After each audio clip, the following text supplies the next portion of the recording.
Masih di dialog JTV Kediri tentang mencalonkan bupati. Jadi sebelum kita masuk ke segmen terakhir ini, Pak Sabta dan Abah Mas Kuri, kita ada 2 pertanyaan. Ini kayaknya langsung ke Abah Mas Kuri.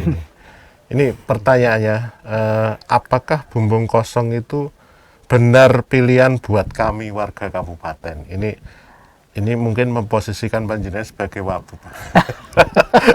Terus benarkah ini di layar itu, bisakah Bapak Mas Kuri tetap maju menjadi calon bupati? Ini monggo langsung mau ini fokus ke jenengan. Untuk pertanyaan pertama, mohon maaf saya tidak bisa menjawab itu, nanti karena menggiring katanya, tetapi hak penjenengan. Tetapi tadi sudah saya jelaskan bahwa rakyat berhak memilih sesuai hati nuraninya masing-masing.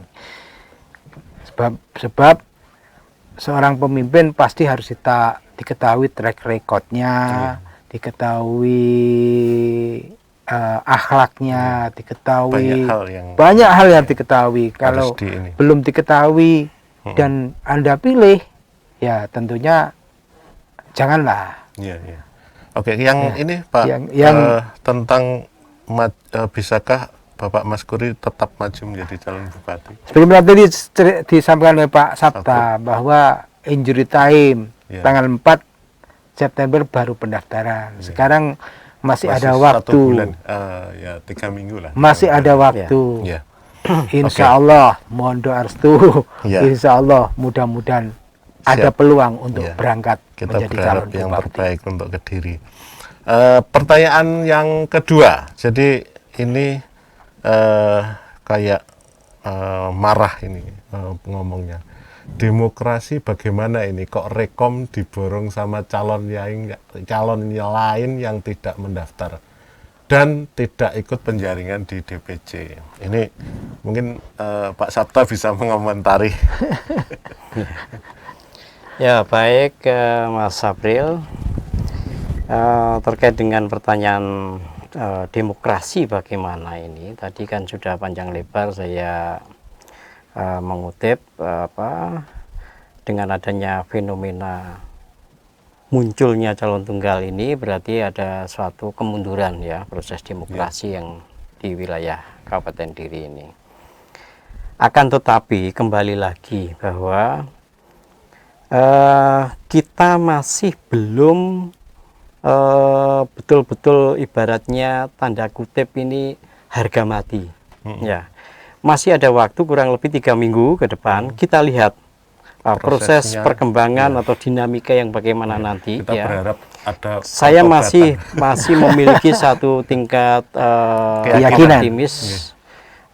Ada satu keinginan dari partai politik untuk memberikan satu proses demokrasi yang benar-benar berkualitas dan baik kepada masyarakat Kabupaten Kediri untuk bisa memberikan satu perhelatan pilkada untuk memilih calon pemimpin di wilayah Kabupaten Kediri ini betul-betul dari sosok-sosok yang memang betul-betul yang kredibel, yang memiliki leadership dan memang memperhatikan untuk kemaslahatan umat. Oke, jadi ini sekaligus kita anggap sebagai upaya ya, harus ada upaya serius karena ini waktu 3 minggu itu tidak panjang, perlu ada langkah-langkah yang karena problem ini dianggap tidak mengakomodir kepentingan maupun kepentingan kelompok maupun secara individu masyarakat kan. Jadi sebenarnya ini kembali ke Abah Mas Kuri, perlukah ada gerakan, maksudnya ini bukan gerakan demo, gerakan untuk menyatukan kepentingan ini, jika ada, apa sih kira-kira bentuknya? Misalkan non formal, para kiai, terus para birokrat ngumpul ngobrol, ayo penake Kediri apa gitu.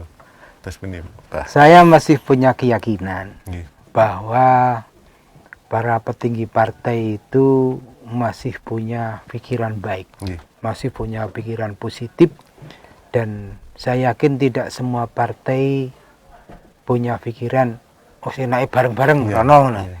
Ada hal sesuatu yang dipertahankan saya utamanya partai-partai yang sudah dewasa.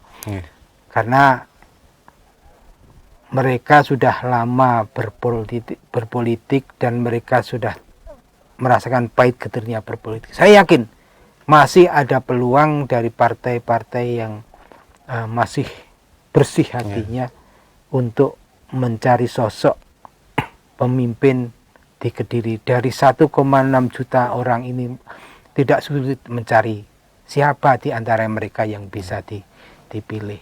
Jadi saya yakin itu akan terjadi. Tentunya saya berharap para tokoh-tokoh di Kediri juga ikut berpikir, berdoa, sesuai dengan kapasitas masing-masing memberikan pencerahan kepada masyarakat dan tentunya kepada partai-partai politik untuk memberikan alternatif pada masyarakat ini bagaimana ada pemilihan yang betul-betul demokratis, betul-betul demokratis dalam arti ya ada calon pemimpin pasangan yang bisa dipilih. Jangan memberikan pilihan yang mati. Oke, kalau ke Pak Sapta, kira-kira apa ini bentuknya apa jaring? Kalau di Dewan kan ada jaring aspirasi. Sekarang jaring aspirasi tentang apa pilkada pilkada Kabupaten Kediri. Misalkan dalam bentuk misalkan apa kalau saya sekali lagi tidak kampanye juga tentang relawan karena buktinya faktanya juga bermunculan gitu. Mereka sudah bentuk posko-posko relawan untuk lawan bumbung kosong padahal belum tentu ada bumbung kosong juga gitu. Itu harus dibaca itu harus dibaca. Ya, gimana, Pak?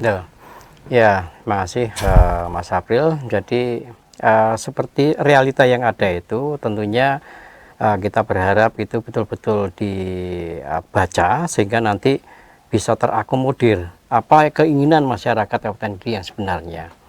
Ini menjadi suatu presiden buruk ya. Berkali-kali saya sampaikan ini kalau memang ini terjadi bumbung kosong. Karena apa?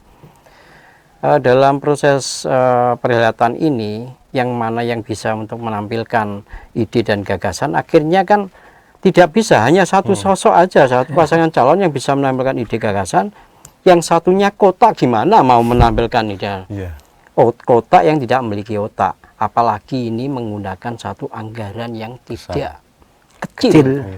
Ini yang harus berikan tampilan proses demokrasi yang benar-benar yang berkualitas sehingga nanti bisa terpilih oleh calon pemimpin Kabupaten Kediri ini yang betul-betul amanah dan bisa tidak artinya kan yang sesuai dengan aspirasi masyarakat Kabupaten Kediri sehingga tidak sia-sia anggaran yang dimanfaatkan untuk kepentingan pelaksanaan pilkada ini. Kalau boleh tahu berapa miliar?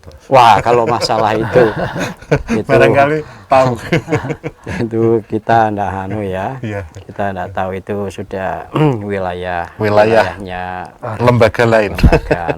Oke, Abah Mas Kuri, jadi sebagai calon yang kalau disurvei, kita baca survei yang dirilis oleh beberapa media, panjenengan tertinggi ya, Insya Allah. Harapan jenengan selaku calon? Kalau tadi kan kita bicara rekom kan panjenengan nggih nun saya bukan sampun ngendikan nggih gelo nggih kan proses kayak gitu. Tapi sekarang harapan jenengan kepada stakeholder politik di Kabupaten Kediri, masyarakat, penyelenggara pilkada, bahkan birokrasi di tingkat Kabupaten Kediri sendiri. Terus ya, alhamdulillah memang survei itu kan salah satu tolok ukur tolok ukur seseorang mencalonkan diri. Dan alhamdulillah memang saya tertinggi selama ini. Saya tentunya bukan berarti kalau tinggi dipaksakan jadi, tidak. Tetapi itu sebagai modal sosial untuk mencalonkan diri. Tetapi kalau toh itu nanti pada akhirnya tidak mendapatkan rekom dari partai politik, itu adalah bagi saya adalah sebuah takdir dari Tuhan Yang Maha Kuasa. Tetapi saya sudah berusaha maksimal bagaimana membangun opini, bagaimana membangun elektabilitas, bagaimana membangun citra sehingga masyarakat mengenal saya, masyarakat mengetahui saya, sehingga elektabilitas tinggi ini sebuah effort, sebuah perjuangan, dan upaya yang maksimal ini sudah saya lakukan, dan tentunya saya berharap takdir Tuhan yang terbaik adalah untuk saya. Siap. Baik itu berangkat maupun tidak berangkat kan gitu. Kan tidak harus takdirnya kudu berangkat ya, tidak. Menikmati pensiun iya, takdir yang bagus. Tapi bagi saya sudah puas karena saya sudah melaksanakan upaya maksimal, baik melalui pencitraan, melalui perjuangan, mengenalkan diri dan lain sebagainya. Perjuangan baik itu secara fisik, menggapai rekomendasi, seandainya ekspektasinya itu tidak mendapatkan, adalah itu takdir Allah bagi saya. Siap. Dan saya puas. Nggih. Apa kalau ke Pak Sapta mungkin singkat saja ini ya, harapan yang apa kepada stakeholder pemilu ini Ya, untuk pilkada kita 2020. Ya, terima kasih. Jadi kami berharap dalam sisa waktu yang ada sebelum memasuki masa pendaftaran pencalonan itu ada satu perubahan-perubahan yang pertobatan atau jangan anulah, saya tidak bilang pertobatan. Ya, kita tetap berharap ada apa semacam perubahan yang dilakukan oleh partai politik, khususnya yang tingkat DPP, untuk bisa memberikan rekomendasi sehingga nanti bisa memunculkan alternatif pasangan calon lain yang sudah ada saat ini. Ya, sehingga nanti bisa masyarakat nanti bisa menilai dan bisa memilih kira-kira pasangan calon mana yang terbaik dengan melihat dari ide dan gagasan yang bukan dengan bumbung kosong tadi ya. Ya, kalau kotak kosong kan tidak punya otak. Ya gimana mau menampilkan dia? Ya, justru kan ini kan konyol. Satu menggembung menampilkan ide dan gagasan, visi misi, ya ini musuh itu apa fungsinya? Ya, kan itu selain itu kan karena ini menggunakan anggaran yang tidak kecil, sehingga harapan kami proses-proses demokrasi yang kita lalui dalam Pilkada Kabupaten Kediri ini bisa berjalan dengan baik dan berkualitas dan bisa memberikan satu pendidikan politik yang baik terhadap masyarakat Kabupaten Kediri. Terlepas apapun hasil, tadi Pak Mas Guri tadi juga sudah legowo, kalaupun memang itu nanti ternyata upaya yang sudah dilakukan sudah maksimal, ternyata rekomendasi turunnya nanti bukan pada Pak Mas Guri, itu ada sebuah takdir. Ya begitu pula saya pun sejak awal ya, meskipun kecewaan, tapi kecewaan ini kan harus dinilai bahwa proses yang dilakukan itu benar-benar yang transparan, yang jelas ya benar-benar yang melalui proses demokratisasi yang baik ya. Itu yang kita harapkan kan gitu ya. Terima kasih Pak Sapta. Jadi kita sudah 1 jam ngobrol tentang bagaimana mencalonkan Bupati. Abah Mas Guri, terima kasih kedatangannya di JTV Kediri. Pemirsa JTV, menarik sekali memang diskusi tentang bagaimana mencalonkan diri sebagai Bupati, karena ada pernak-pernik yang luar biasa, dinamika dalam masyarakat, dinamika dalam partai politik. Terima kasih kebersamaan Anda di 1 jam dialog khusus ini. Kita akan kembali pada minggu depan di jam dan frekuensi yang sama. Dialog khusus JTV Kediri. Saya April. Wassalamualaikum warahmatullahi wabarakatuh. Waalaikumsalam.